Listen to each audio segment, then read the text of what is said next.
Hey guys, Tara here, and it's back, finally! After, I don't know, 6 months, 7, maybe even more than that. GT Competitive Racing, Contact Racing is finally back on my channel.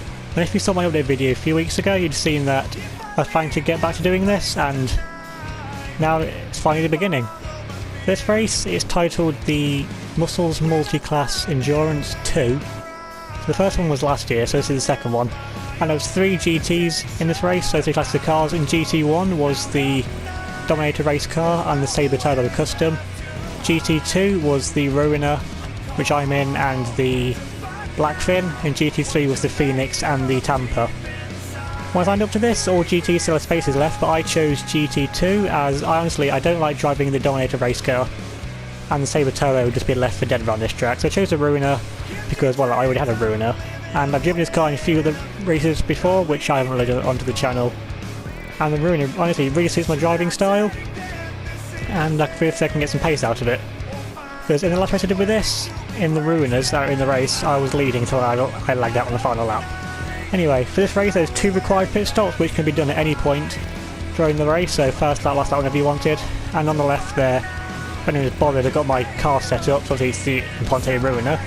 Obviously you want all the performance upgrades on max, you're going as fast as possible, get max out of your car. Bumpers I left on stock along with the exhaust, so flames don't come out. So if you lift off, and the car behind you sees that, they'll know that you're weak in this area if they don't lift off there, but if you have a little lift off on stock exhaust, usually flames don't come out and it'll be hard for them to tell. And hoods on stock as well, xenon headlights. And I've got the classic rod muscle wheels because muscle wheels were a restricted setting, so you have to have muscle wheels on your car for this race. And the colour scheme, I've just gone for the midnight blue and bright orange because this was my first ever car and this was the colour scheme I stuck on it, so I've just stuck with it.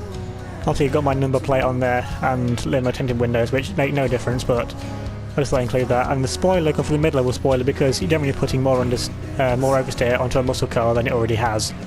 You need one to get the extra traction, but you don't need putting much more oversteer through the car. And suspension on the lowest one down, which, you know, hindsight may have been a mistake, but oh well, that's what I've gone with now. I think this is my fastest lap in practice to showing in the background.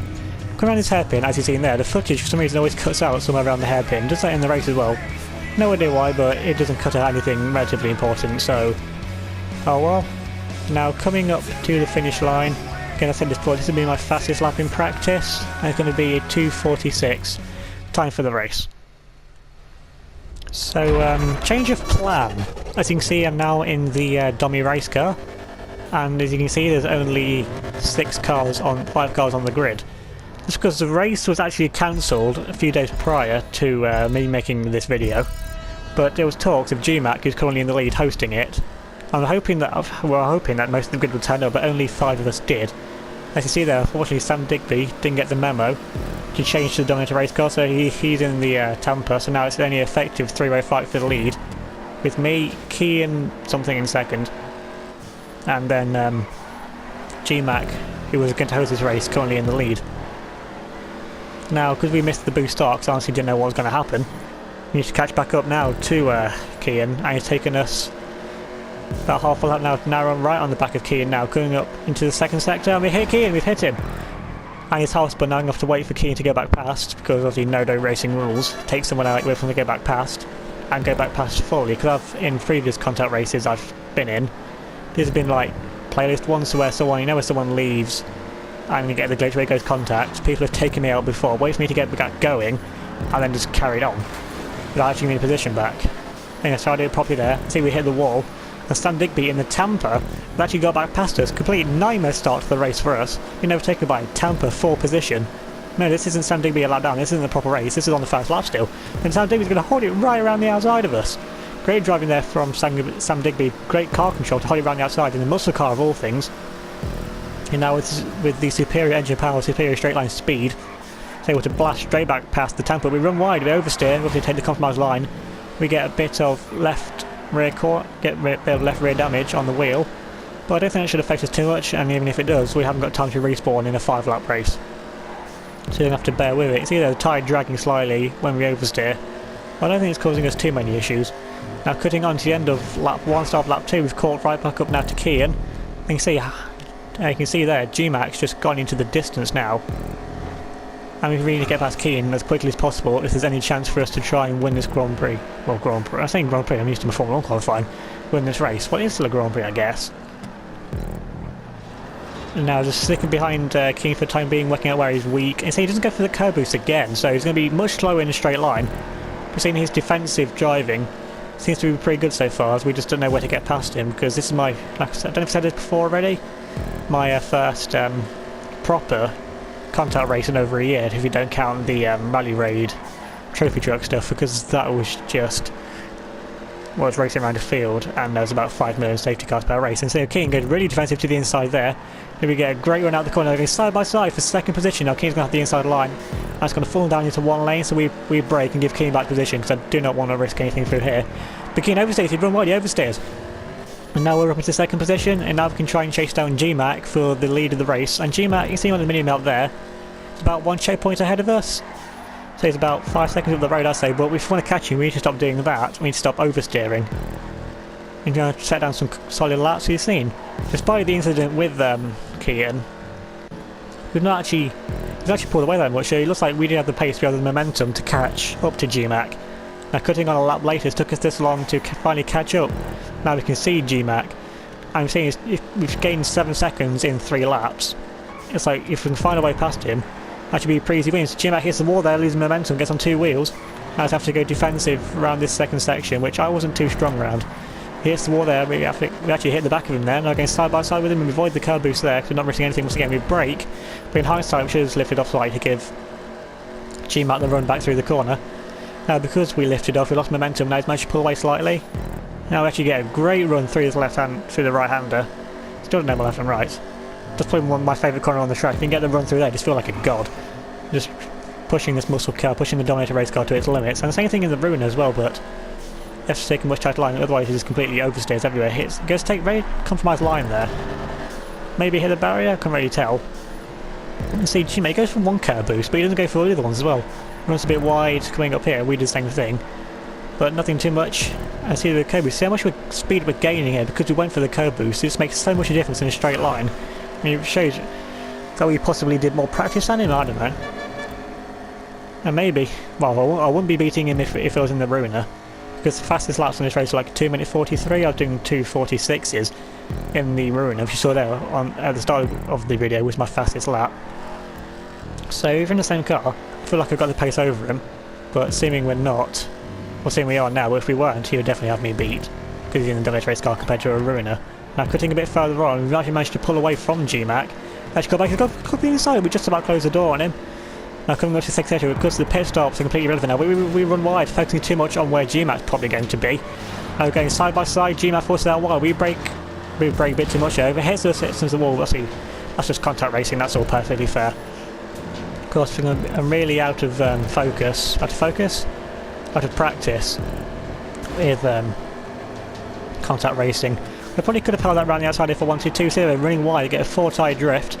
Completely losing grip on all 4 tyres, which is not what you want in a muscle car of all things, especially not the Dominator. It's probably one of the hardest cars to drive in the game. I feel now we actually lost a bit of time there to GMAC because of that. GMAC runs wide, we did the same thing, we synchronised it. And so we've overcorrected it, haven't we? No, just about keep it going in the right direction. Almost overcorrected the slide there. Now only 1.5 laps left to go. Try and get back past GMAC for the lead of the Grand Prix. I keep saying Grand Prix, I'm used to Formula 1 commentating. Anyway. No, we're not gaining so much through the fast chicane there this time. Which of course, if this was the proper race it was supposed to be, that could have been a real problem, along with the shared section, so in some ways I'm actually thankful that this race turned out how it is, with just an effective 1v1, because we've left Keane for dead. He's about 15 seconds behind us at this stage. With Keane, probably hasn't practiced the race at all, probably isn't even meant to be here. Now coming up to the final lap, and once again the footage just cuts for no reason. Now coming on to the final lap of the Grand Prix, it's going to be I'm saying Grand Prix again. It's going to be do or die stuff now coming on to the final lap, lap 5 of 5, because we just agreed it would be a 5-lap race, and no point us doing a whole hour and a half race when there's just effective 3 of us going for the lead of the Grand Prix. Now coming up down to the left hand, going to the hairpin for the second to last time. Right behind you, he's run wide, we've seen that gap on the inside, we've taken it! Give him a slight nudge, but that's just contact racing. And now we're into the lead of the race, and I've got to try and hold this now for the final lap and try and take victory our very first victory in any race for a very long time, including the non-contact racing, the noob lobby, stunt races, anything. I have not won a Grand Prix for a very long time. I need to stop saying Grand Prix. We run out wide, there we get a bit of oversteer there. Now this is going to put GMAC right behind us. I can go to the hairpin and go defensive, much like Keen did earlier on. He did get a bit of wheel spin on the exit, but nothing too much. And I'm going to try and take it really slow through this final sector of the lap. We've got to try not to oversteer, try not to spin out, because actually my heart was pounding at this moment. I'm not used to this pressure. It's been over a year since I've had this kind of pressure, so I'm not used to it. I'm going very slow through this second section of the lap. Because the slower we go, the more this is going to allow GMAC to keep with us, but I'm just not risking anything. Now, this grey stuff really is very low grip. I'm if you hit the wall there, you can see how much low grip it had, no front end grip. It looks like GMAC did the same thing. But one thing, it looks like he got on 2 wheels. Now she must pull a gut there. You can see, no, we're just completely avoiding all the curb boosts, all the curbs in general, all the drains.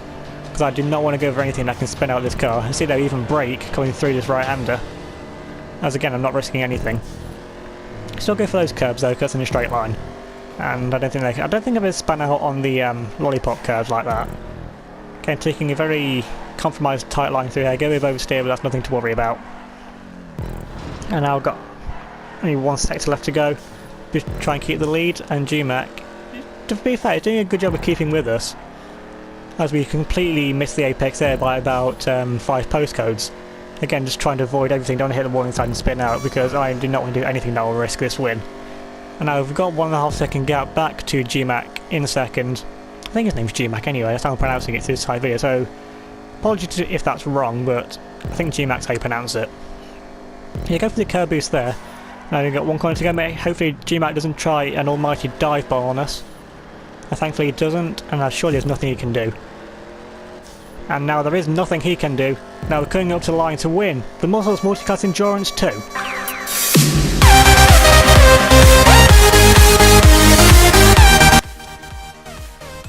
Well, that's probably the most intense 5 laps I've ever driven. You see there, GMAC actually had the faster lap than me, so he did have the pace once he got going. So if you enjoyed this, leave a like, thanks for watching, I'll see you all next time.